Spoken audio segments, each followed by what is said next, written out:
Si uno le pregunta a cualquier vendedor, la objeción número uno es el precio. Que el cliente se queje por el precio es un síntoma de que no percibe valor. David Gómez es speaker internacional y autor bestseller de 8 libros. El más reconocido, Bueno, Bonito y Carito, le enseña a las empresas a dejar de competir por precio. Hoy te muestra exactamente cómo identificar tu diferencial, encontrar tu cliente ideal y comunicarlo para cobrar lo que mereces. Cuando vos aceptas dar un descuento por el mismo producto que estás vendiendo, estás aceptando que vales menos de lo que dices. Es que el cliente ideal no necesariamente es un quién. El cliente ideal puede ser un qué. Un diferencial es algo que yo tengo que no tiene el otro, es importante para mi cliente. Los negocios no pierden ventas por falta de valor, las pierden por falta de claridad. Luego de que identificamos cuál es ese diferencial para el cliente ideal, ¿cómo sabemos cómo comunicarlo? Es cuando hablamos del valor percibido. Entonces, al final del día, si es un diferencial, pues la gente no lo conoce, no va a poder cobrar por él, porque el valor que no se percibe, no se paga. Cuando los mercados se complican, no todas las compañías se afectan por igual. La participación de mercado se redistribuye. Alguien va a crecer. La pregunta es ¿quién? La gente cree que le vende y ahí se acabó el tema. Y comienza el tema. Trate a sus clientes como prospectos, porque esos son para su competencia. Este episodio fue traído a ustedes gracias a HubSpot. David, quiero empezar por el principio y es un poco entender tu contexto y saber cómo llegaste al mundo de las ventas y a definir esta misión personal de querer que la gente deje de regalar su trabajo. Yo arranqué trabajando en ventas desde que salí de la universidad en diferentes compañías, en ventas y en marketing, diferentes roles durante 15 años, en compañías de servicios, de medios de comunicación, industriales, bueno, y fue un tema súper interesante porque además ventas y marketing están íntimamente relacionados y siempre pensé que un buen marketing hace innecesaria la venta, que es finalmente como le ayuda esto al equipo a que se logren cosas. Pero en todos estos años en las trincheras que estuve, y si uno le pregunta a cualquier vendedor, la objeción número uno es el precio, ¿no? ¿Cuánto y por qué tan caro? Y si yo, ¿cómo me sale? Entonces siempre hay como una, digamos, tendencia a objetar ese tema. En el 2009 termino mi carrera corporativa y ahí arranco a, digamos, este proyecto de hablar con diferentes organizaciones y acompañarlas en temas de marketing. Entonces en este momento empecé como a hacer unas asesorías, digámoslo así, a pymes en temas de marketing, representando a una compañía americana con una metodología súper interesante. Y uno de los puntos importantes en ese momento para uno empezar a generar audiencia, generar visibilidad, reputación, crear contenido, ¿no? En el cual sabes muy bien. Y empecé a escribir un blog en el 2010, semanalmente, artículos, tips, cosas muy prácticas de cómo uno leer la realidad, de cómo cualquier cosa que veía interesante por ahí en la calle, un anuncio, lo analizaba, daba una recomendación a la gente, un empaque, una promoción, una actividad, cualquier cosa que veía en la realidad, trataba como de traducirla para que la gente un poco la viera.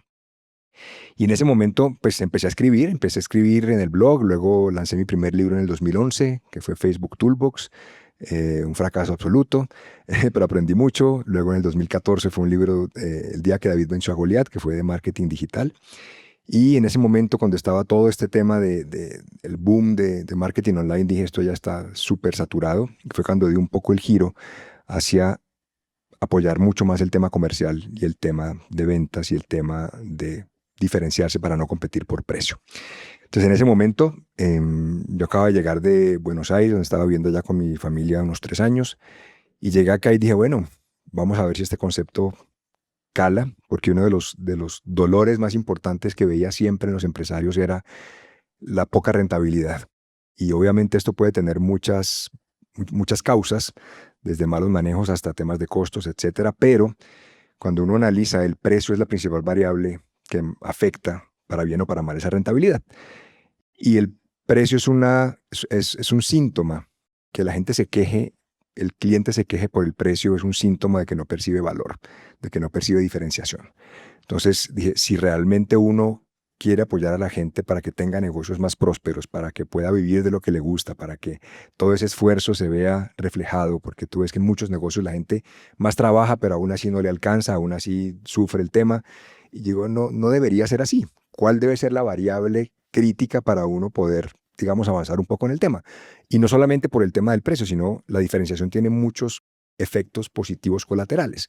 Cuando tú no eres fácilmente reemplazable, no solamente puedes cobrar un mejor precio que te lleva a mayor rentabilidad, sino que genera clientes más leales porque no tienen sustitutos, porque tú resuelves algo mejor que otras alternativas y, digamos, genera mucho más voz a voz, porque al hacer algo de instinto, la gente tiene un referente para conversar y parte del principio de que para generar más referidos hay que ser referible. Entonces la diferenciación se convirtió un poco en mi eje estructural de cómo ayudarle a las organizaciones para que no sean esclavas del precio y por ende tengan negocios mucho más prósperos. Construí un episodio donde vamos a hacer 3 pasos para dejar de competir por precio, pero antes de empezar a hablar de todo este tema del precio, del valor, de la diferenciación, quiero desmontar todos esos mitos alrededor del precio, del marketing y las ventas. Primero, para que las personas puedan entrar como con una página en blanco y entender este tema con otros ojos. Entonces empecemos por ahí. ¿Qué mitos has visto del precio, del valor y del mercadeo y las ventas que crees que todo el mundo debería despojarse de ellos para poder empezar a cobrar lo que se merecen? El primer mito yo diría es creer que el precio es lo más importante en la decisión de compra. Es la principal objeción, pero no quiere decir que sea lo más importante. Y termina siendo esa la principal objeción no por su relevancia per se, sino por la ausencia de valor. Entonces, cuando la gente siente que tiene que salir a competir con precios competitivos, digamos, o a ser muy atractivo económicamente, es cuando está presumiendo que si no es, entre comillas, barato, la gente no le va a comprar.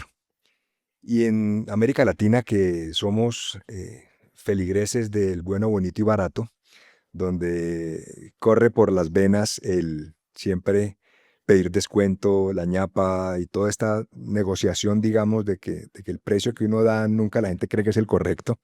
Desafiar esa creencia, digamos, yo diría, es el primer punto y es no consideremos que el precio es la principal variable. Es muy importante, pero no es la única.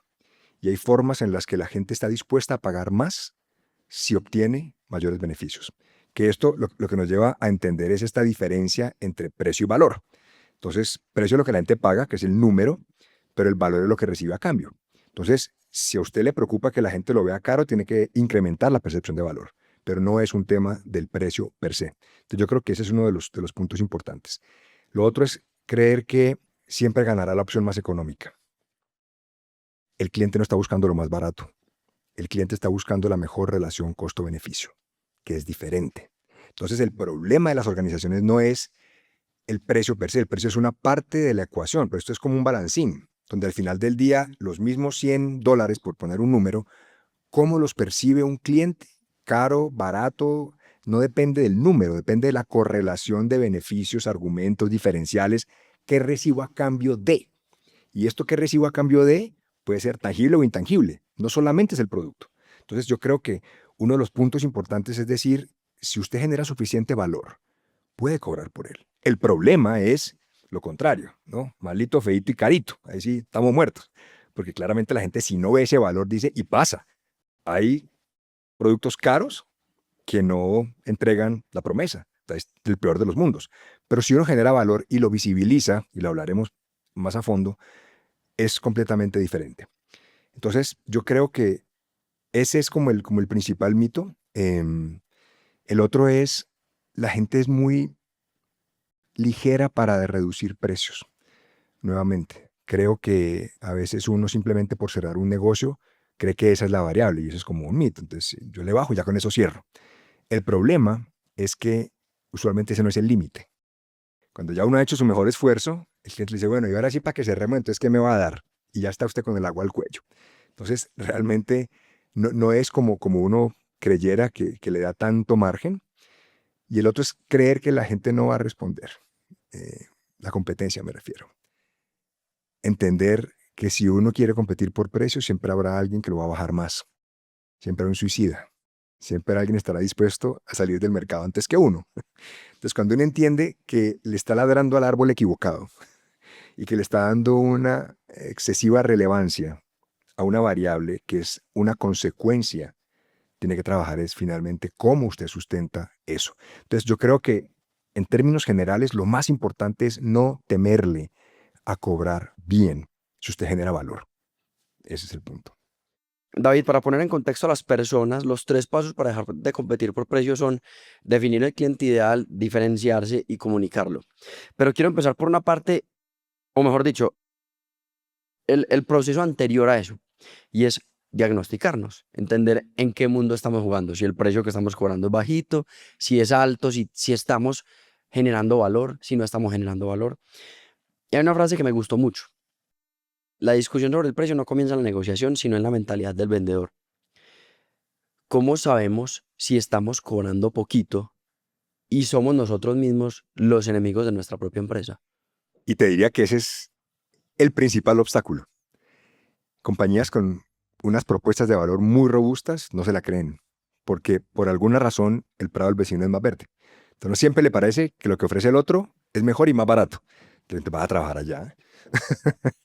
El tema es entender muy bien esa propuesta de valor y tal cual como lo decías, yo creo que si a uno lo que vende le parece que está caro, nos jodimos.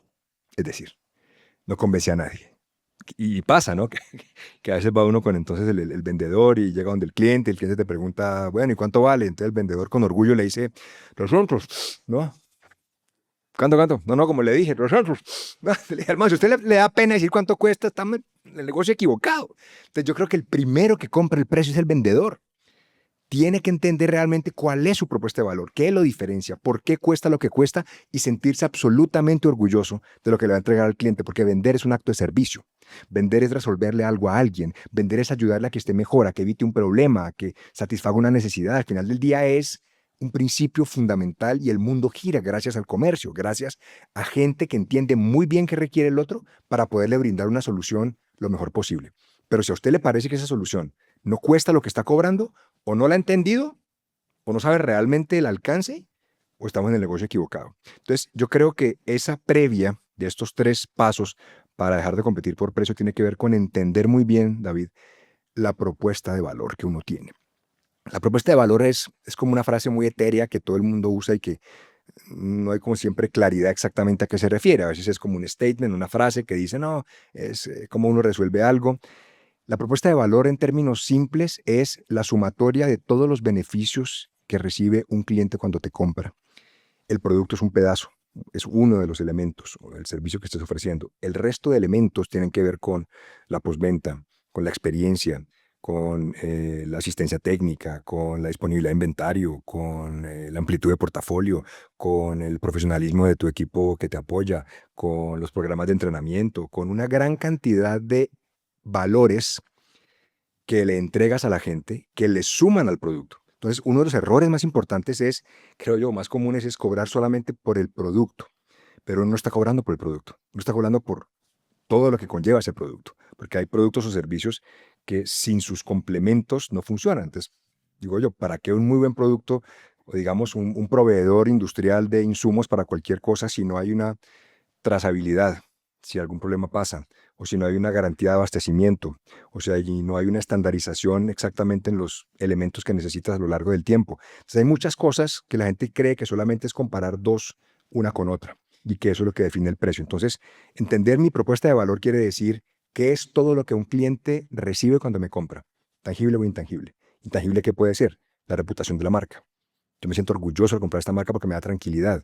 Intangible puede ser mitigación de un riesgo, porque sé que con esta marca, si tengo un tema de garantía o de soporte posterior, duermo en paz. Entonces, hay cosas que puede que no estén físicamente o integradas al producto o servicio, sino todo lo que esto conlleva. Entonces, cuando uno entiende qué tiene y lo compara con lo que hay en la calle, ahí es cuando lo que uno decide es, ¿soy caro o barato? Porque uno está en correlación a las alternativas que tiene la gente. Entonces, yo puedo decir, yo cuesto 100 y ofrezco esto. El otro cuesta 90, pero ¿qué ofrece? Y ese creo yo que es una de las tareas pendientes para muchos empresarios y muchos comerciales y muchas compañías, y es entender la propuesta de valor de la competencia. Si usted no sabe contra qué está peleando, todo lo que le digan es verdad. Entonces, cuando un cliente te dice, que además lo conocen muy bien y saben que los vendedores se estresan y saben que a fin de mes necesitan cerrar y entonces esperan y ya tienen todo un protocolo súper claro, si te dicen, es que tu competencia me ofrece lo mismo y más barato. Si uno no sabe contraargumentar eso diciéndole, yo entiendo que hay opciones más económicas, pero recuerda que esas alternativas no te incluyen esto, esto y esto. Y es muy importante para ti porque genera un riesgo de esto, esto y esto que puede llevarte a costos adicionales de hasta tanto. Cuando uno responde así, la conversación cambia. Pero el 90% de las respuestas es, espera, ya hablo con mi jefe a ver qué descuento le consigo. No, dimos, porque al final del día no estamos defendiendo la propuesta de valor. Las compañías terminan creando unas cosas súper robustas que te vas a la calle y no se nota. Estamos comoditizados. Entonces la gente cree que todo lo que hacen, todas las áreas de la organización, porque todo este esfuerzo, por eso, y escribo mucho sobre este concepto de el back es el nuevo front, porque el back es como las áreas de apoyo, logística, finanzas, gestión humana, todo lo que le permite a la compañía ofrecer una propuesta de valor y por lo cual uno cobra, porque un vendedor es un mensajero, David. Uno no genera ningún valor de lo que está ofreciendo. Claro, uno es parte del valor y uno es un componente de la propuesta. La calidad de mi asesoría, mi experiencia, el que yo lo respondo, etcétera, la atención, muchas variables. Pero al final del día, la propuesta de valor es creada por todas las áreas de la compañía. Uno es un mensajero que cuenta el cuento. Debe contarlo bien, debe saberlo muy bien y saber contra qué lo comparan para saber cómo contrarresta. Entonces yo creo que el punto de partida es eso, entender qué tan robusta es mi propuesta de valor y qué tanto los clientes la aprecian. Porque no solamente no todos son clientes potenciales, sino yo no soy la solución para todos los problemas. Y uno tiene que alejarse de los problemas que no resuelve, porque eso se te puede devolver. Uno aceptar un negocio o decirle sí a un cliente donde sabe que su resultado puede no ser óptimo, es peor que no haber tenido una venta. No solamente porque perdiste un cliente, sino por el voz a voz negativo que eso genera. Terminas perdiendo plata con ese cliente porque empiezas a gastar un montón de energía en producir buenos resultados en algo que no eres bueno. Y eso empieza a comerse todo el margen que estabas vendiendo del cliente. Entonces, no todo cliente suma. Y algo que vos decías es fundamental. Cuando vos aceptas dar un descuento por el mismo producto que estás vendiendo, estás aceptando que vales menos de lo que dices. Tal cual, tal cual. Y eso en la psicología de los clientes cambia todo.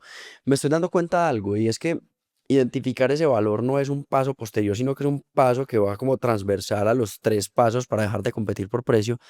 Y creo que seguir hablando del tema de la propuesta de valor sin hablar del cliente ideal no tiene sentido, porque de eso depende toda tu propuesta de valor. No valora lo mismo el cliente A que el cliente B. Y empecemos por ahí. ¿Cómo deberíamos identificar las empresas cuál es nuestro cliente ideal? ¿Cuáles son los pasos que necesitamos recorrer para darnos cuenta a qué clientes decirles que sí y a qué clientes decirles que no? Parte nuevamente del entendimiento de la propuesta de valor y es lo que yo ofrezco a quién le importa. Lo que yo ofrezco, quién lo aprecia, quién lo necesita, quién desesperadamente pagaría por eso. Ese es el perfil del cliente ideal que uno dice, soy su media naranja, que es como el concepto principal. Entonces, entendiendo que todas las compañías tienen propuestas de valor, es otra cosa importante de entender. Robustas, no robustas, unas con más cosas, otras con menos, pero todos le ofrecen algo al mercado. Uno escoge como compañía qué propuesta y qué le quiere incluir a eso para ver quién la paga. Hay otros que le incluyen menos, otros más, pero uno define eso. En función de eso es cuando uno dice cómo yo puedo saber para quién es relevante y viene un poco ya con la experiencia y con los clientes con los que uno trabaja. Los mismos clientes le dicen a uno esas señales de cuáles son las características comunes. Entonces yo diría, el primer paso es uno entender realmente cuáles son sus mejores clientes de los que tiene hoy y decir con qué clientes. Hay una expresión muy sencilla en la que para mí define mucho el perfil de ese cliente ideal y es esas personas o esas compañías con las que uno trabaja como clientes que uno dice, Dios mío, si tuviera 10 clientes más como este, la vida sería maravillosa. Que le dicen, usted tiene como un hermano gemelo o algo, qué maravilla cliente usted. Porque hay gente que no se queja del precio, hay gente que te manda referidos, hay gente que es amable, hace relaciones, que agradece que tú le vendas, que tú le apoyes. Hay gente que aprecia eso, hay gente que no. Entonces, cuando uno entiende esas personas para las cuales realmente uno quisiera tener más en su portafolio de clientes que fueran como ese, el siguiente paso es tratar de entender factores comunes.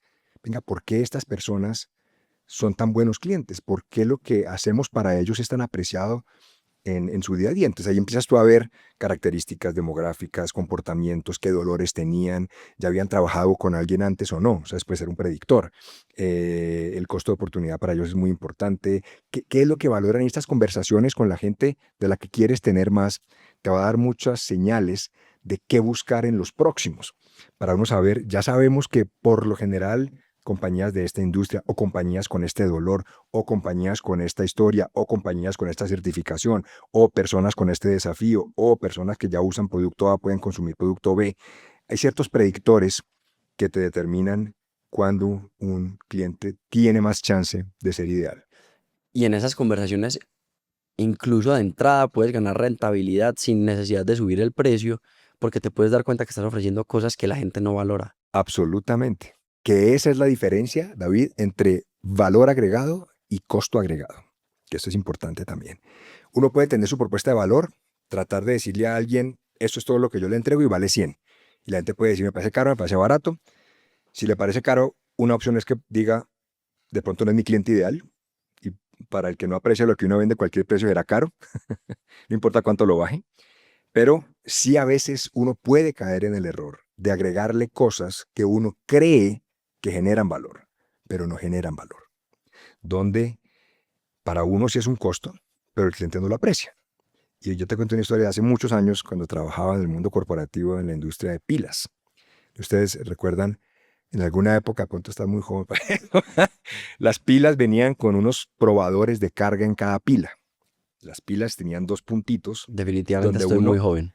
le hundía y uno podía ver el nivel de carga de la pila.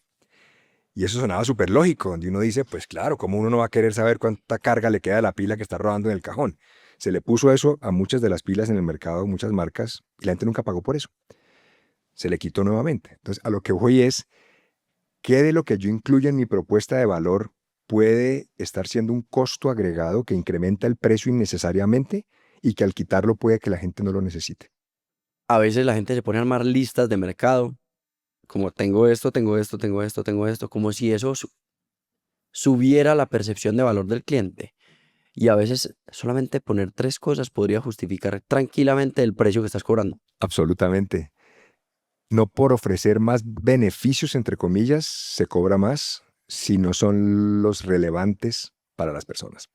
Y ahí es donde efectivamente las propuestas de valor que hablábamos pueden diferir entre una marca y otra, y no por tener más cosas es mejor, sino por tener las cosas correctas para ese tipo de personas. Y ahí es donde uno, cuando la competencia a veces lo estresa a uno porque ofrece mucho, la pregunta de fondo para estar tranquilo es, ¿esto es lo que realmente el cliente necesita? O si yo me enfoco en ser extraordinario en las 3 cosas que sé que van a cambiar el resultado, ese es mi foco. Además me facilita la comunicación, porque es distinto usted querer posicionar 10 cosas a posicionar una con 2 de soporte. Y esa es la estructura más fácil. Una de las ideas más importantes de este episodio es que las empresas no tienen claro quién es su cliente ideal, y esa es una de las razones por las cuales terminan compitiendo por precio. Por eso hoy queremos entregarte una plantilla gratuita de segmentación de clientes desarrollada por HubSpot que te va a ayudar a construir perfiles detallados de tu audiencia. Lo que más nos gusta es que cubre 6 dimensiones de segmentación, desde datos demográficos hasta comportamiento y uso de tecnología, para que el perfil de tu cliente ideal sea lo más detallado posible. Recuerda, es gratis y puedes encontrar el enlace abajo en la descripción. Ahora sí, te regreso al episodio.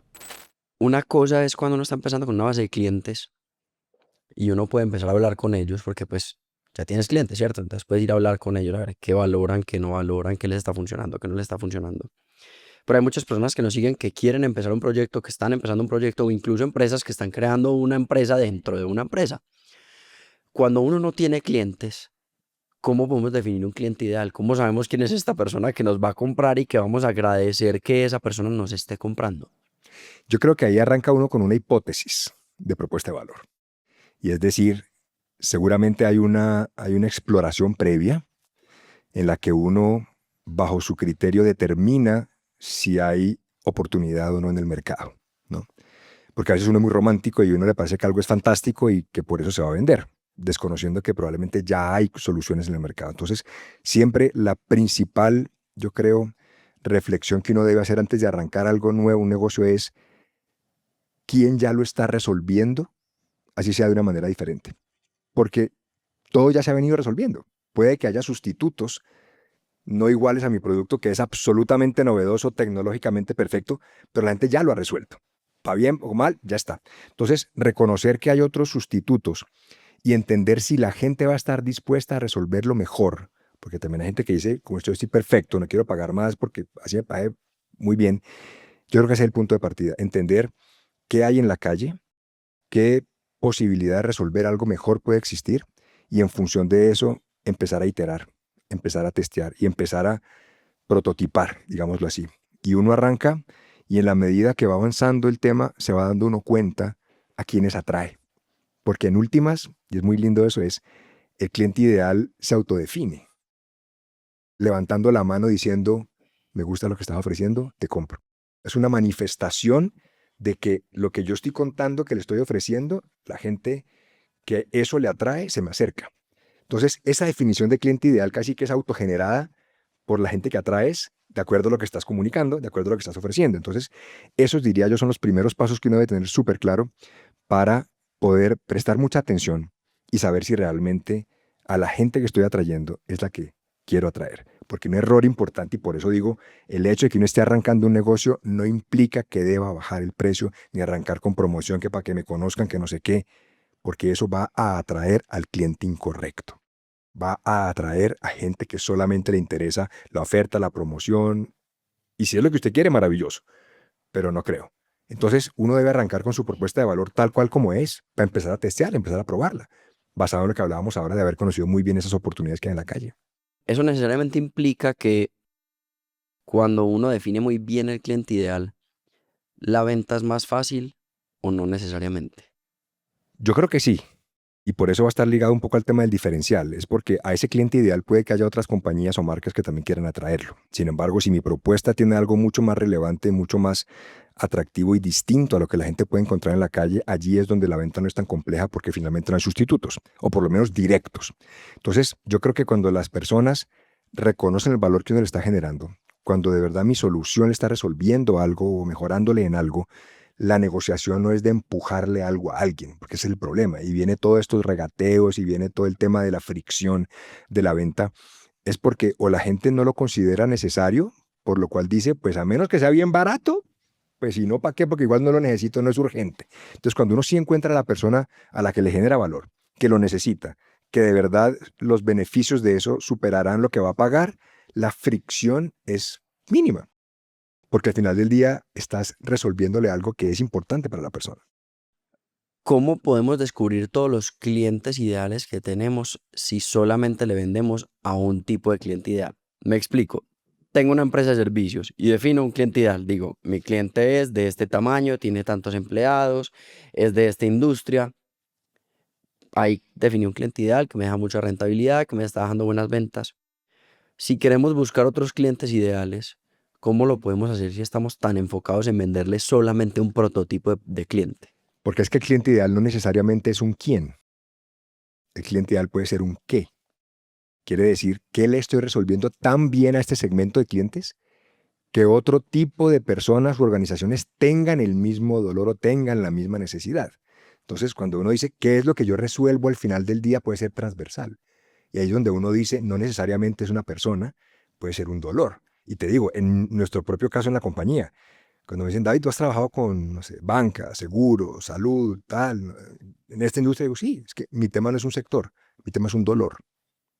Entonces, mi segmentación de mi cliente ideal tiene que ver es con el problema que tiene, no con el tamaño de la compañía ni el sector. ¿Usted está compitiendo por precio? ¿Usted tiene problemas de rentabilidad? ¿Tiene una propuesta de valor que no le reconoce el mercado? Yo le puedo ayudar. El sector no importa, porque además ahí es donde la polinización cruzada genera valor. Experiencias de cómo se resuelve un problema o un desafío en diferentes instancias te da mucho más insumo para saber cómo resolverlo acá. Porque el problema en las industrias, David, es que con los años los diferentes jugadores se empiezan a parecer. Todo el mundo hace lo mismo. Y hago esto y otro copia. Entonces, el nivel de creatividad en un sector cuando solamente se mira hacia adentro es mínimo. Y la evolución es mínima, la innovación es mínima. De afuera es que vienen las disrupciones. Y lo hemos visto en todas las industrias. El que desbarajusta todo no venía de ahí, venía de otro. Entonces, ese cliente ideal no siempre hay que verlo como un quién. Puede ser el que tiene tal problema, el que tiene tal desafío. Y desde esa perspectiva, yo sí puedo ampliar mi enfoque de decir lo que yo hago a quién más le sirve. Mira, en uno de los libros que escribí, Negocios Inmortales, documenté muchos casos durante la pandemia de qué hacía la gente para resolverla, para sobrevivir. Y una de las estrategias que documenté mucho es esa pregunta. Cuando la gente, te pongo un ejemplo, había una compañía de metalmecánica o de metalurgia que hacía techos para bodegas industriales, por ejemplo. O trabajaba temas y claramente no había ese tipo de cliente en ese momento. Entonces cuando me hablaba y le decía, entonces, ¿qué estás haciendo? Me decía, pues, a los otros negocios que necesiten lo que yo hago. Entonces empezó a crearse herramientas, por ejemplo, para supermercados, por temas de seguridad y por todo. Entonces, al final del día es, ¿a quién más le resuelve algo lo que yo ofrezco? Entonces, yo creo que esa pregunta le permite a uno redefinir un poco ese espectro. Algo fundamental que nos hemos dado cuenta en conversaciones con emprendedores, empresarios, expertos, incluso deportistas, es que en la vida las renuncias son muy importantes. ¿Qué tan importante es también, además de definir este perfil de a quién sí le vendo, a quién no, este anticliente ideal? Puede ser más importante incluso, porque igual como todo en la vida, a lo que uno le dice que no, es a lo que termina pudiéndole permitir otras cosas desarrollarla. Y yo creo que eso pasa con los clientes, David. Algo peor que no tener clientes es tener malos clientes, porque los malos clientes te drenan, los malos clientes no te refieren, los malos clientes consumen recursos desproporcionadamente, los malos clientes no son rentables, los malos clientes de alguna manera le quitan recursos a los buenos clientes. Entonces, ese es un poco el principio cuando yo le digo a la gente, si usted acepta la presión de ciertos clientes que quieren negociarlo mejor, está siendo injusto con los buenos clientes, que no le piden descuento, que siempre le pagan a tiempo, pero que por no quejarse y por no apretarlo, usted está perfecto. Pero aquel que sí lo aprieta, aquel que sí le pide descuento, aquel que le exige la garantía, aquel que lo presiona, usted sí le cede. ¿Por qué? Si ese es un cliente menos rentable, lo disfruta menos, su equipo sufre, le consume recursos y el buen cliente. Entonces, esa renuncia justamente yo creo que lo que nos permite es podernos enfocar en aquellos a quienes le generamos valor. Porque además, si algo también he visto a través de los años es el que más barato compra, el que más jode. El que más barato compra es el que más exige. El que más barato compra es el que le sale a deber. Es como si hubiera pagado 3 veces más el precio. Digo, estamos locos. Digo, tener una empresa es lo suficientemente complejo como para además tener uno que trabajar con gente que le hace la vida miserable. No aguanta. Porque además yo creo que esto tiene que ser un disfrute, David. Y al final del día, cuando uno disfruta lo que hace, cualquiera sea su negocio, pues tiene que trabajar con clientes que disfruta. Y ese es un paradigma que uno cree que primero usted no tiene que aceptar a todos los clientes. Usted puede decidir con quién quiere trabajar. Pero es una pregunta como que uno no se hace porque uno dice, si como está el mercado a duras penas con lo que llega ahí voy, ¿cómo decir a alguien que no? El problema es ese. Y es porque si no hay foco, termina uno desgastándose con gente que realmente no tiene futuro. Pasemos al segundo paso, que es diferenciarse. Y en tus conferencias y en el artículo que me compartiste de Stop Competing on Price o dejar de competir por precio, mencionas que la mayoría de las empresas confunden un beneficio con un diferencial. ¿Cuál es la verdadera definición de diferencial en la práctica? Un diferencial es algo que yo tengo que no tiene el otro, que es importante para mi cliente. Bajo el concepto de la trinidad comercial que me gusta y es, ¿qué tiene usted que no tiene la competencia que es importante para su cliente? Usted, competencia, cliente. Y lo importante es contrastarlo con la competencia, porque la gran mayoría de compañías lo que hacen es enunciar una serie de beneficios. Servicio 24 horas, garantía de 2 años, más de 50 referencias, equipo altamente capacitado, 30 años de experiencia. Muchos de ellos son solamente enunciados, algunos puede que generen valor, pero al final del día el beneficio que yo ofrezco lo puede ofrecer la competencia. El diferencial es algo que no tiene la competencia, por lo menos igual. Entonces, a veces uno pretende convencer a un cliente solamente enunciándole las bondades de lo que yo ofrezco. Entonces yo le puedo decir, no, es que, no sé, una empresa de seguridad, tranquilidad mental para que usted esté tranquilo cuando salga de viaje, que su casa está protegida. Es el beneficio de todas las empresas de seguridad. ¿Sí? Entonces, cuando uno cree que solamente decir esto, o si yo soy una entidad financiera y digo finalmente para que alcances tus sueños, ¿no? Ok, pues al final del día cualquier entidad financiera logra eso. Entonces, cuando uno se enfoca solamente en decir lo que hago le genera este beneficio, está desconociendo que el otro también.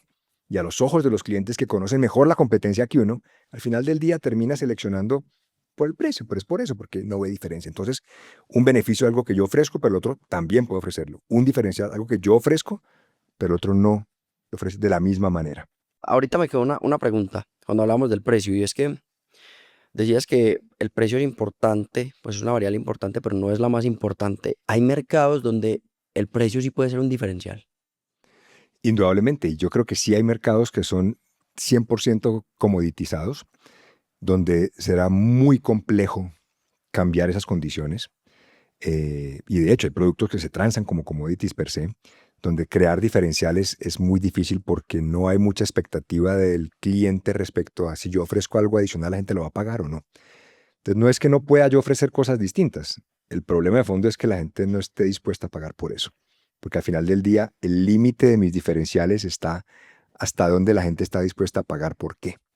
Porque la gente puede resolver las cosas de múltiples maneras. Y de hecho eso ha sido muy interesante, David, a raíz de las últimas décadas, diría, pero sobre todo la última, de la altísima penetración de marcas en todas las industrias de marcas asiáticas o de productos de menor precio, incluso de Latinoamérica. Pero esto tiene en jaque a muchas industrias porque ha cambiado una variable y es la relación costo-beneficio. Anteriormente uno decía, yo soy de mejor calidad, cuesto más, el otro que viene de allá cuesta menos, pero no es tan bueno. Lo que ha venido pasando es que los que vienen de allá cuestan menos y cada vez son mejores. Entonces, la correlación costo-beneficio se está mejorando. Entonces, si yo como compañía sigo creyendo que solamente el poder de mi marca me va a permitir sostener un precio, eso cada vez está revaluado. Porque la gente dice, pues sí, yo sé que usted es mejor, pero lo que me está dando aguanta perfecto. Entonces, esta correlación de que yo antes generaba el doble del valor, duraba el doble o lo que fuera, y costaba el doble, pues era prácticamente una correlación directa. Ahora yo pago un 30% menos o 50% menos por otra marca, pero su desempeño es 80% versus el líder. Entonces, esa correlación hace que muchas marcas al final del día estén diciendo, ¿qué hago yo para competir con esto? Y eso es por eso yo creo la importancia de uno tener clara esa propuesta de valor. Al final de cuentas, en un escenario como ese que pintas, ¿cómo competir? Porque hay mucha gente que se puede estar sintiendo ahogada diciendo, no, es que esta gente lo tiene muy barato, pero yo no lo puedo producir más barato, o sea, no puedo ganarle menos porque dejo de ser rentable. Ujú. ¿Cómo ganar? Yo creo que ahí primero es ganar 100% es muy difícil, porque hay ciertas condiciones que no podremos controlar de múltiples industrias. Ahora no es en todas las categorías, pero sí hay varias alternativas, por lo menos en las que uno puede competir. Una es tener diferentes rangos de producto, que eso es una estrategia que viene desde hace mucho tiempo y es, pues se dice en inglés, pero es good, better, best, y es, este es bueno, este es mejor y este es el mejor.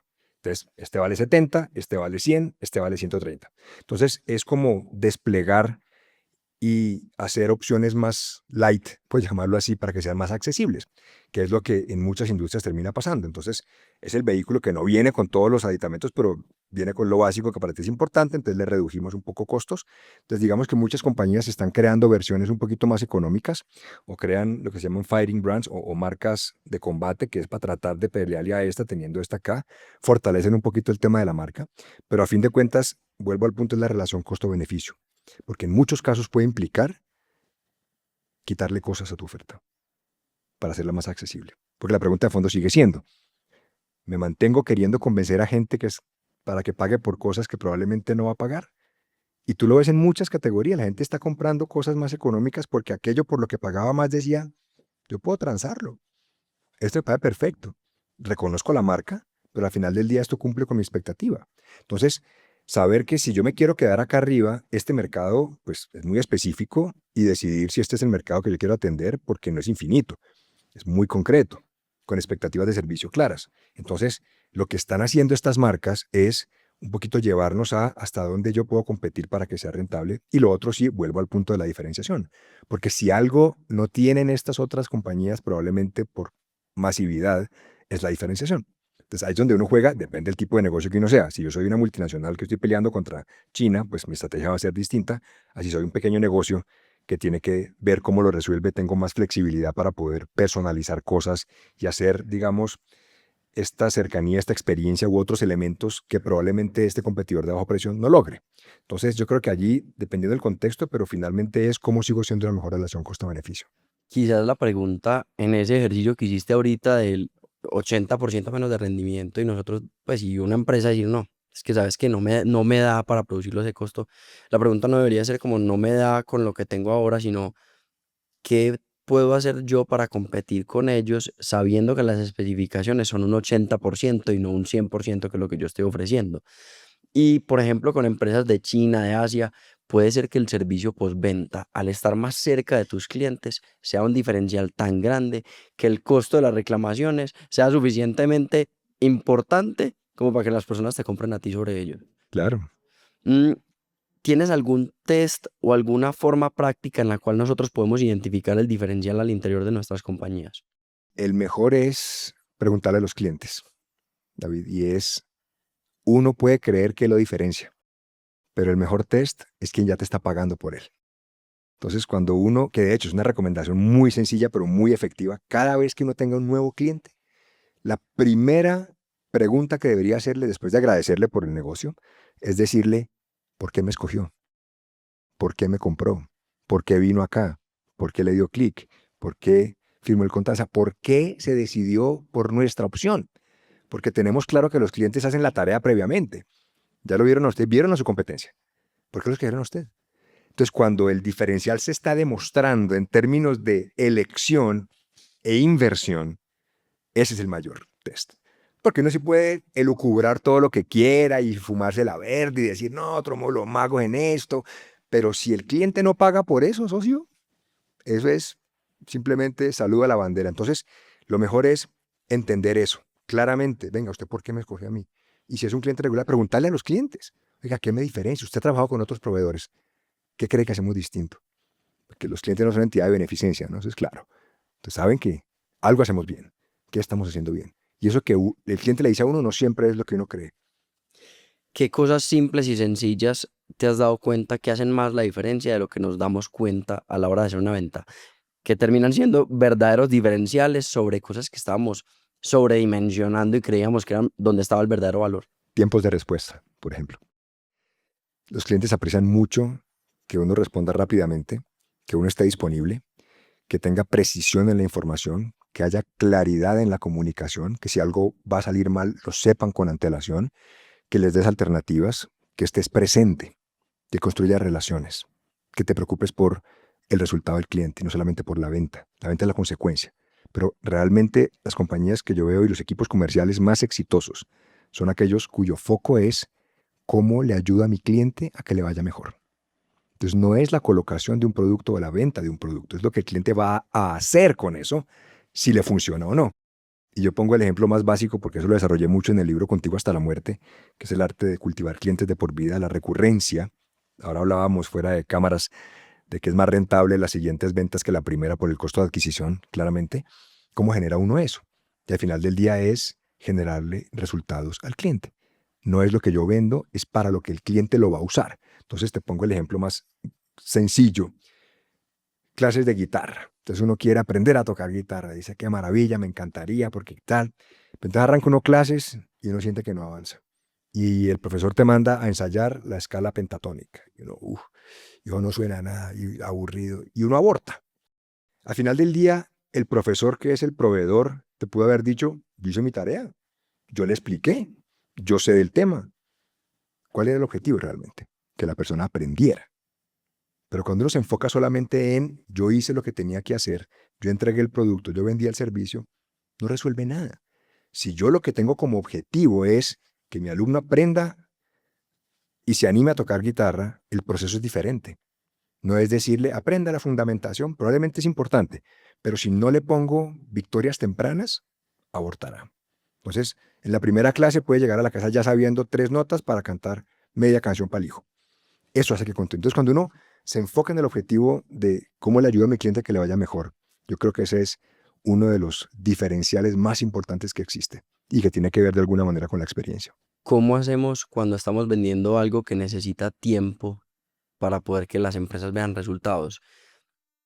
¿Estas victorias tempranas son necesarias en todos los tipos de empresas o es el acompañamiento y hacerles saber que algo está sucediendo? ¿Cómo funcionan ese tipo de Claro, dinámicas? yo sí creo que independiente de la compañía, el proceso, la industria, uno tiene que saber que va por el camino correcto.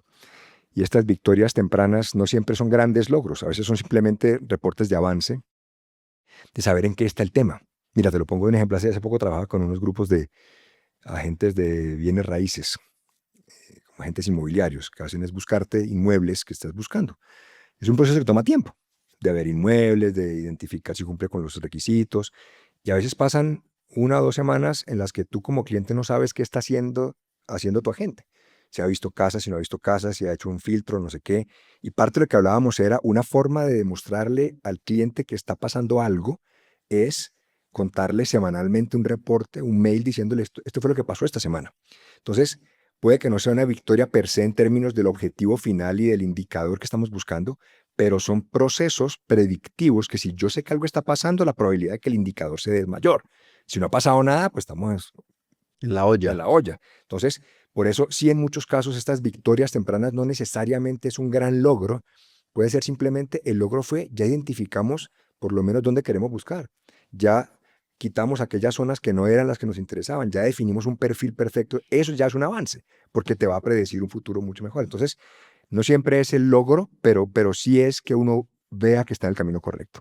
Si estás aquí es porque te interesa aprender sobre negocios y crecimiento personal. Todas las semanas nos sentamos con las mentes más brillantes para descifrar su receta de éxito. Si no quieres perderte ningún episodio y quieres apoyarnos, la manera más sencilla de hacerlo es suscribiéndote al canal y activando la campanita. Lo puedes hacer dando clic en el botón de abajo o escaneando el QR que vas a encontrar en pantalla. Ahora sí, de regreso al episodio.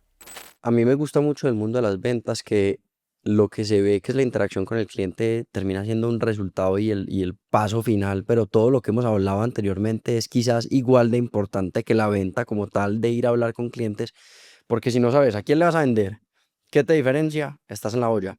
Vamos para el tercer paso que es saber comunicarlo. Hay una frase que dijiste que me gustó mucho que es, los negocios no pierden ventas por falta de valor, las pierden por falta de claridad. Luego de que identificamos cuál es ese diferencial para el cliente ideal que logramos establecer para nuestro negocio, ¿cómo sabemos cómo comunicarlo? Sencillo, conciso y clarito. Diría que es como el principio fundamental. A veces queremos que suene bonito y en la búsqueda de que luzca bien perdemos claridad. Y yo sí creo que claridad mata creatividad. A veces puede que no sea tan wow, pero si la gente lo entiende, eso es todo. La mejor comunicación es la que la gente entiende, no la que construimos mejor. Y uno de los errores que usualmente cometemos es que somos muy genéricos en el mensaje. Cuando decimos servicio personalizado, solución integral. Es decir, tenemos una serie de clichés que a la gente no sé por qué le parece que la gente lo va a considerar como ¡wow! Servicio personalizado, primera vez que lo escucho, gracias. Le digo, a ver, socio. Entonces, yo creo que esa falta de especificidad, David, es lo que hace que la gente no entienda por qué usted y no el otro.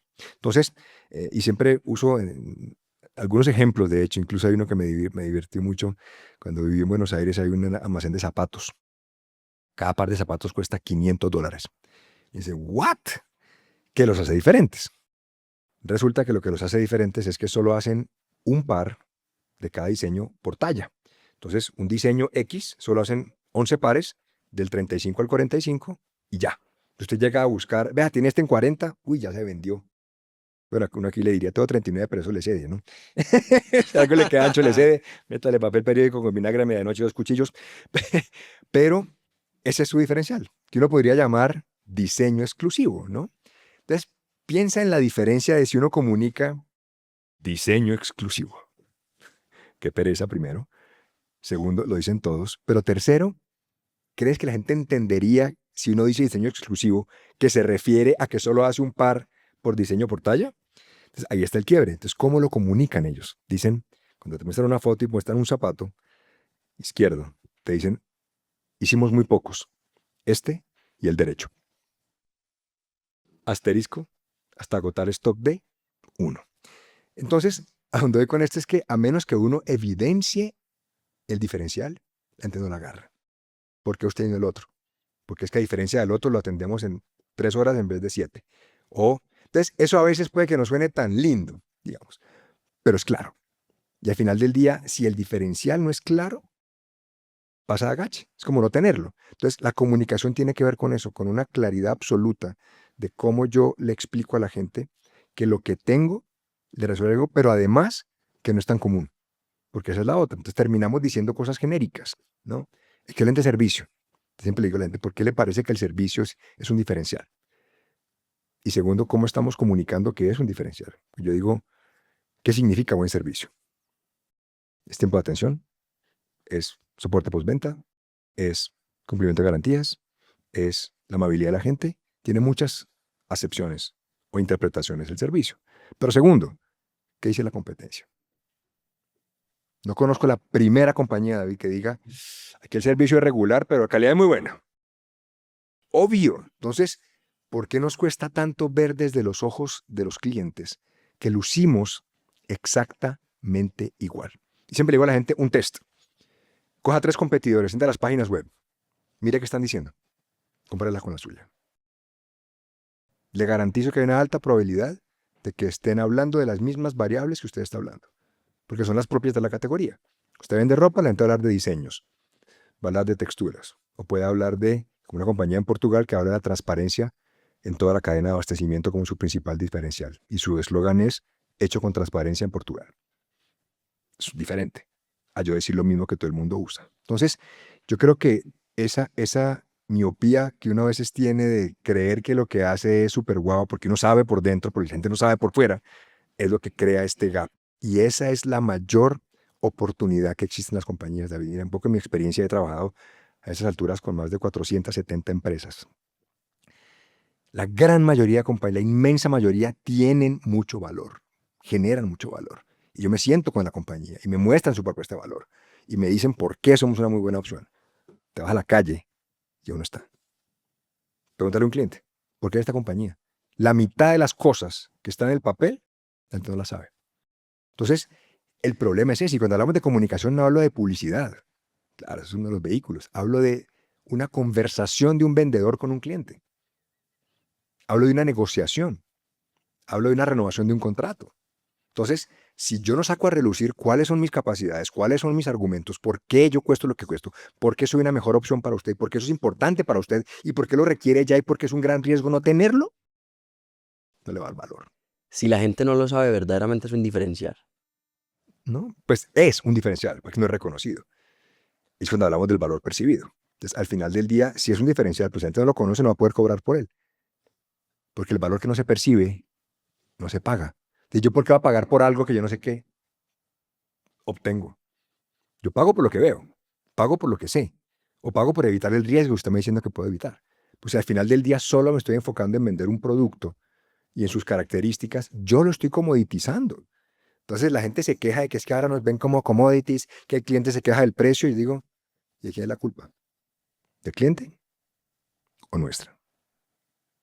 Los commodities no son los productos ni las categorías, son las compañías que dejan de diferenciarse y que simplemente presumen que el producto es ese. Entonces es más fácil victimizarse. Es que China me tiene fregado. Ok, hagamos un acto de contrición.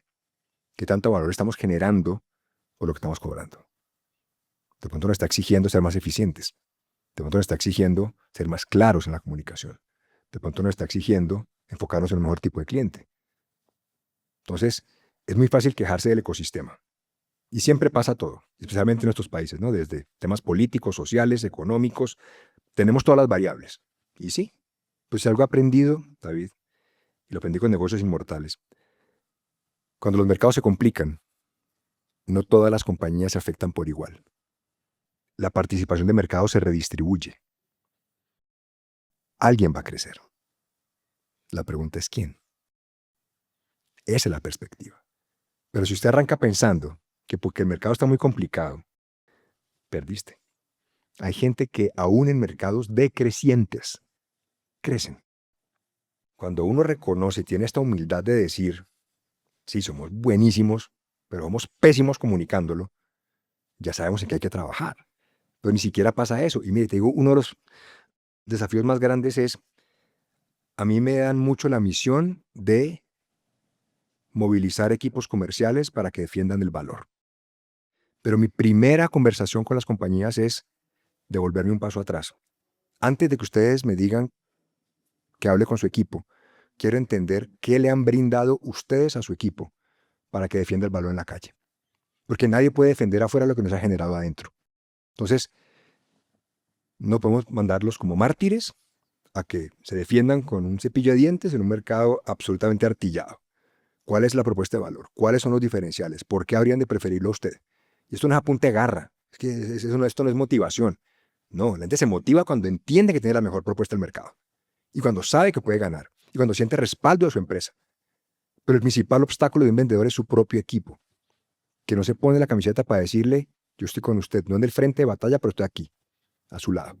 Porque creen que es un problema de ventas. Entonces, volviendo al punto, podemos tener muchos elementos, pero a menos que se evidencien, se materialicen, se demuestren, David, calculadoras de retorno de inversión, comparativos de desempeño. Es decir, resultado mata carita, decía un jefe alguna vez. Entonces, show me the money, de la película. Entonces, yo creo que esa falta de conexión entre lo que tengo, si es importante lo cuento, porque es relevante y porque tiene que actuar ya, porque si no el costo es altísimo, o el riesgo de no tenerlo, ahí estamos hablando. Hay un reto muy grande porque dijiste que hay que ser concisos, simples, pero no podemos ser clichés y genéricos. Y hay una línea muy fina entre ambos mundos. ¿Cómo podemos verdaderamente comunicar de manera simple y concisa, sin ser clichés y genéricos, eso que nos hace diferentes? Yo creo que es como tú lo explicas en cualquier conversación habitual, ¿no? Si alguien te pregunta, ve, ¿por qué yo debería comprarte a vos en vez de al otro? ¿Cómo uno le contesta a esa persona? Casi que ese debería ser el tipo de la comunicación. Vuelvo al punto, puede que no suene muy publicitaria, puede que no suene muy... Porque es que la única forma no es la comunicación de ese tipo, sino, vuelvo al punto, en una conversación. Y otra cosa importantísima es que los diferenciales no son todos para el mismo segmento de clientes. No es un único diferencial. Porque lo que tú como segmento de cliente corporativo aprecias es distinto probablemente al otro segmento que es más personal. Piensa en la banca. ¿Cuántos segmentos atienden? N. Cada tipo de segmento tiene una necesidad específica. Incluso solamente dentro del segmento empresarial tienes la pyme, tienes el corporativo, tienes el gobierno, tienes múltiples variables. Y probablemente lo que uno vende o lo que uno le ofrece a cada segmento, cada uno aprecia algo distinto. Entonces, la propuesta de valor, que es una composición de muchos elementos, yo lo que hago es jerarquizar tipo pirámide dependiendo, bueno, ¿cuál es mi segmento? Veamos el inventario de fichas. La primera es esta. Disponibilidad de inventario es clave para estos. Para este no, los métodos de financiación, porque ellos tienen un tema de este sector es súper cortico en términos de pago y caja y ta. Entonces, yo lo que puedo hacer es reconfigurar, que ahí está la magia de un vendedor. Poder saber exactamente qué tipo de conversación debe tener con cada interlocutor. Y por eso, cuando llegamos a la claridad si tú te pones a despachar todo el inventario, moriste. Primero, porque no todo le importa. Y segundo, porque no va a quedar nada claro. Entonces, cuando uno tiene que comunicar su diferencial, o por qué yo y no el otro, para llamarlo más sencillo, uno arranca con un argumento punta de lanza, que sabe que para este tipo de clientes el dolor, que es el botón, que si lo oprime dice, esto donde había estado todo este tiempo, hermano. Lo necesitaba, porque estás dándole a la yugular de ese problema. Y lo que vos tenés que darle es la caja de herramientas a los vendedores para que puedan identificar cuál es la punta de lanza para cada tipo de cliente. Exactamente. Entonces, ahí hay mucha tarea del equipo de apoyo a la gestión comercial, que es, uno, conocimiento de la competencia. Si uno le explica al comercial que lo que está ofreciendo se diferencia del A, B o C en esto y esto, va a morir engañado con lo que le diga el cliente. Y sí tenemos la capacidad de hacerlo. Segundo, si no le damos herramientas de fácil demostración para explicarle al cliente por qué mi solución puede ser más adaptada a lo suyo, ¿cómo lo va a explicar? Entonces, tenemos grandes cosas mal contadas. Luego de tanto tiempo en el mercado, con tantas empresas, más de 400, y de ver tantos equipos comerciales, ¿qué hace que un vendedor sea verdaderamente bueno cuando ya tiene claro, obviamente, toda esta caja de herramientas que le tiene que dar una empresa para poder ir a vender? Disciplina en ejecución. No es la labia, no es solo el relacionamiento, es importante. Es una férrea disciplina de hacer la tarea. De hacer la tarea de prospección, de hacer la tarea de seguimiento, de hacer la tarea de entendimiento y conocimiento del cliente aún previo a la primera reunión de descubrimiento, de estar absolutamente enterado de toda la cadena de un proceso con un cliente, de generar valor. Al final del día es eso. Y yo creo que si lo viéramos desde el punto de vista, el vendedor es el mayor diferencial, por llamarlo así. Si decimos que ya tenemos toda la artillería, todo está perfecto, y todos tienen las mismas herramientas, por llamarlo así, y atienden el mismo tipo de cliente, por llamarlo así, ¿por qué a uno le va mejor que a otros? No es la herramienta, no es el producto, así no la zona del país, el tipo de cliente, no, es el mismo, más o menos. ¿Por qué la diferencia? Porque hay gente que hace la tarea, hay gente que da la milla extra, hay gente que estudia, se capacita, entiende perfectamente los argumentos, coge el material que le dan, se lo masea, va para la calle, lo explica, afina, vuelve, hace la tarea. Entonces, los insumos, David, son iguales para todo el mundo. Es que yo siempre digo, los libros están ahí para todo el mundo, ¿por qué unos lo usan más que otros? ¿Por qué uno se lo lee y cambia su vida y el otro no? Es lo mismo, no es la herramienta. O alguien me decía, un cliente alguna vez, no es No es la flecha, es el indio. eso, sí, no es el arco, es el arquero, algo así. Pero lo que digo es, al final del día, lo cual es maravilloso, porque llego a muchos equipos comerciales un poco frustrados por los resultados en la calle, porque dicen, nos tiene del cuello estos competidores, especialmente los asiáticos, o tenemos un desafío en este sector porque ahora cambiaron las reglas de juego y se complicó todo lo que pueda pasar, o porque dicen la compañía, realmente lo nuestro es un commodity. Y yo siempre les digo, listo, en el peor de los escenarios, donde no tengamos ningún diferencial. Esto es la misma vaina. Que, por ejemplo, piensa compañías de distribución. El producto no es el diferencial. El mismo producto, la misma marca, lo distribuyen varias compañías, porque usted no es el otro. No solamente es un modelo de distribución intensiva, de capilaridad, etcétera, sino usted es el diferencial. Hay industrias donde la persona inclina mucho más la balanza que otras. En otras pesa más el producto, probablemente. Pero usted piensa en seguros. La asesoría de su agente de seguros es fundamental. O en temas un poco más complejos. Habrá productos cuya transacción es más sencilla y usted como cliente está más tranquilo porque no requiere tanta comprar una prenda de vestir, por ejemplo. No tiene problema, digamos. Pero aún así, ¿no? Tipos de tela, etcétera. Entonces, el conocimiento, asesoría, experiencia y acompañamiento de la persona, así venda la misma vaina, hace toda la diferencia. Y vuelvo al punto. ¿Por qué en el sector de seguros, en una misma compañía, en un mismo broker, que tienes 200 agentes de seguros, por qué unos la sacan del estadio y otros no? Mismo portafolio. Disciplina en la ejecución. David, una vez entendemos nuestro cliente ideal, cuál es nuestra diferenciación y aprendemos a comunicarlo, también tenemos que entender que una parte fundamental para poder capturar valor como empresas es seguir vendiendo, que nos sigan comprando. Y no solamente los clientes nuevos, sino los clientes que ya tenemos. Y hablas mucho de los detalles que enamoran y quiero ahondar en ese tema. ¿Cuáles son los detalles que verdaderamente hacen que un cliente vuelva y me compre? Primero, que lo que yo le vendo le funcione, le genere el resultado que estoy esperando. Y esto suena medio obvio, pero si lo básico no funciona, los detalles no enamoran. ¿Mm? Puede ser maravillosa la relación, puede tener grandes cuidados, pero si la expectativa básica no se cumple, estamos muertos. O sea, usted como persona puede ser maravillosa, pero si me están incumpliendo los despachos, socio. Eso no reemplaza que yo tenga interrupciones en mi producción, ¿sí? Entonces, detalles que enamoran es un concepto, David, que si bien está dentro del contexto de experiencia de cliente, el planteamiento es un poco distinto y es la experiencia de cliente como uno la ve, tiene muchas aristas, es una gran estrategia corporativa de mirar todos los puntos de contacto que tiene el Customer Journey o este recorrido del cliente en determinado segmento, revisar las políticas, protocolos, procedimientos, mirar la tecnología, cómo cambio la cultura de la empresa, cómo hago una serie de transformaciones para que la experiencia se genere. Y ese es el objetivo de muchas compañías. Y he visto comités dedicados solamente a experiencia de cliente. El tema es que en la práctica eso es bastante complejo, porque esto es un monstruo muy grande, de que requiere muchos cambios, requiere mucha transformación y muchas cosas, con lo cual es loable y por supuesto debería ser el objetivo. Pero un poco, volviendo al tema de victorias tempranas, costo-beneficio, ¿cómo yo puedo generar el mayor impacto posible con la menor inversión posible y la mayor celeridad posible? Entonces, el concepto de detalles que enamoran, lo que plantea es, usted puede hacer cambios estructurales para crear experiencias maravillosas, es como hacer lobotomía, una cirugía profunda. O usted puede hacer acupuntura. No probablemente está transformando la realidad absoluta de la empresa, pero está interviniendo puntos de dolor donde esa pequeña transformación es tan importante para su cliente que genera un gran impacto sin haber hecho más cambios. Habrá cosas que no se pueden por estructurales, procesos del sistema, etcétera, pero terminó siendo una gran solución para la gente que dice, no tengo ni la plata, ni el tiempo, ni la paciencia o lo que sea para que esto funcione. Yo necesito resolver esto. O tengo otro desafío que me encuentro mucho.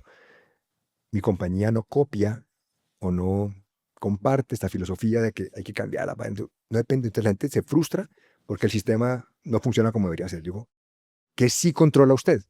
La experiencia de su cliente. ¿Qué puntos de contacto usted sí controla? O en su unidad de negocio, o usted solamente con su cartera de clientes, o en su... ¿Qué controlamos? Entonces, intervenir pequeños puntos de dolor es lo que son detalles que enamoran, que no se refiere, porque a veces su nombre puede ser mal interpretado como a obsequios o cositas, no. Un detalle es hacer seguimiento. Un detalle es darle respuesta al cliente en el tiempo que le prometimos. Un detalle es avisarle cuando algo sale mal.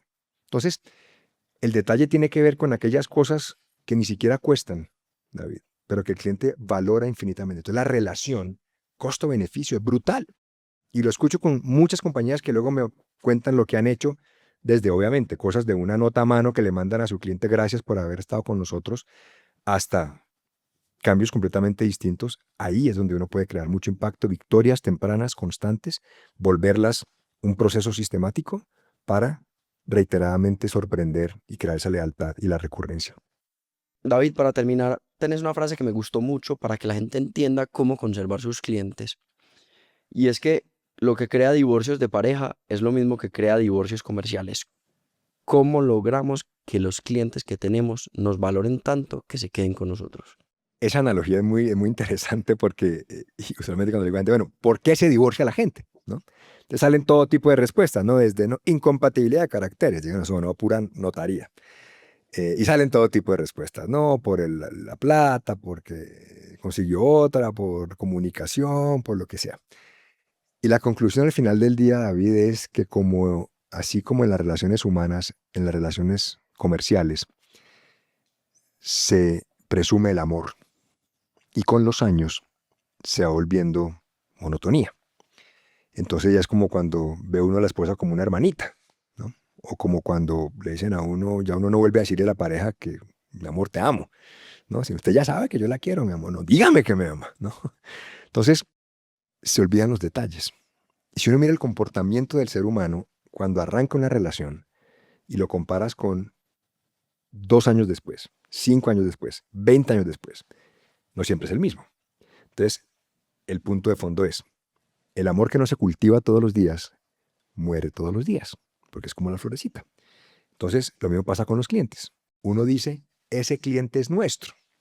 Primero, los clientes no son de nadie, son de sí mismos. Y nunca uno puede dar por sentada la lealtad de un cliente.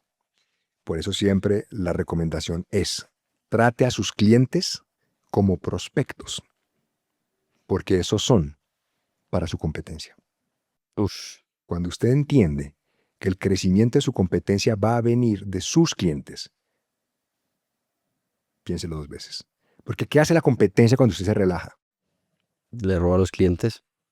Le habla al oído. No te están tratando bien por allá. Te tenemos la gran promoción. Entonces la gente no se va porque le ofrezcan menos precio. Se va porque, pues qué bueno que es menor el precio, porque no sintió que usted lo apreciaba. Entonces la gente se cansa de decir, oiga, yo estoy acá. Es como cuando usted es cliente de una empresa y ve que la promoción que sacan es solo para clientes nuevos. Dice, socio, llevo 10 años, hermano. Colabóreme. Entonces uno empieza a ver ese desprecio, por llamarlo así, de las compañías con las que trabajas o de las cuales eres cliente, que dices tú, te duele cero irte. En cambio, si uno ha tenido una comunicación constante, y si uno estaba presente, y si uno está buscando oportunidades de crecimiento del cliente, que ahí cuando va uno en el desarrollo de las relaciones eso, y es para que un cliente permanezca, genere resultados y construya relaciones. Pero la relación no entendida como el amigazgo, ¿no? Como el, no, es que vamos panas, no, no. Esmérese porque al cliente le vaya cada vez mejor. Sale una nueva oportunidad, convérsela con el cliente. Cree que podría ajustar algo distinto de lo que vaya, hágalo. Tiene buenas prácticas de otros clientes que podría compartirle para que le vaya aún mejor, váyalo. Podría acelerar el proceso de adopción de la tecnología en su compañía porque ya sabe cómo hacerlo, hágalo. Entonces, uno se queda en que la vendió y chao, porque a veces además cambia de equipo. El que vendió es uno y luego el de soporte es otro. Entonces, el tema de lo que crea divorcios de pareja, crea divorcios comerciales, es porque presumimos la lealtad del cliente sin hacer absolutamente nada. Nada. Entonces va a ser la consecuencia. Y luego la gente se sorprende de que es que se fue por más barato. Por amor a Jesucristo, no. La lectura que está haciendo usted es que es porque es más barato. No. Es porque allá sí lo están consintiendo, porque como están en la etapa de conquista en el otro lado, están flores, bombos y platillos. Y como cuando usted dice, siempre que usted va a hacer algo, entonces piensa en un centro comercial y le ponen la pantalla de 20.000 pulgadas para ofrecerle televisión por cable. Maravilloso, es un domingo, está así, palomitas de maíz, globos, ya con la familia, feliz. La experiencia es fantástica. Hasta que llega el instalador a su casa. Fin de la experiencia. Uy, ese cable por ahí no pasa, hermano. Los vendedores lo embalan a uno, ¿viste? O usted intente devolver un decodificador. Entonces, ¿por qué se queja la gente de que le están cancelando? ¿Realmente es porque es Netflix? ¿O es el otro? ¿O es el...? Si uno hubiera de verdad cuidado a sus clientes y se hubiera anticipado a brindarle mejores soluciones antes de que el otro se la ofrezca, ahí estamos hablando. Pero la gente cree que le vende y ahí se acabó el tema. Ahí comienza el tema. Entonces, la lealtad es simplemente la decisión que toman los clientes dependiendo de cómo te has comportado conmigo. Porque yo sí estoy aquí a tu lado, yo te pago todos los meses, yo he sido contigo, te he mandado clientes, pero es en diferencia tuya, pues me mamé.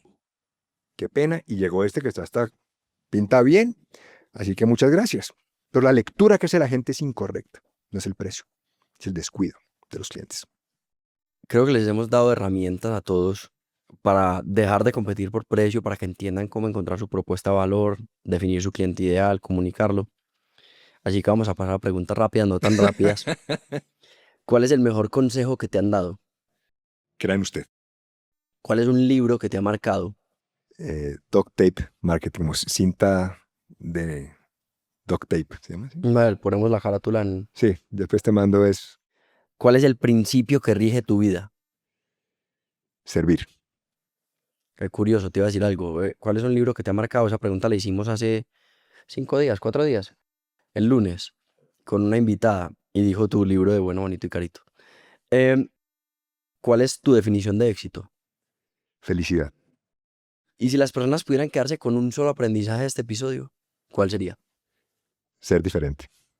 David, muchas gracias por este episodio. Hace Muchas mucho gracias, tiempo, David. Dani me llevaba persiguiendo. David. Yo no sé si era el nombre o qué, pero cumplió todas las expectativas. No, muchas Gracias por gracias. este rato. Muchas gracias. Bienvenido a Instinto cuando quieras, esta es tu casa. Además el nombre me encanta, va con toda la filosofía. David. Excelente. Gracias, David. Dani, como siempre, ven para la foto.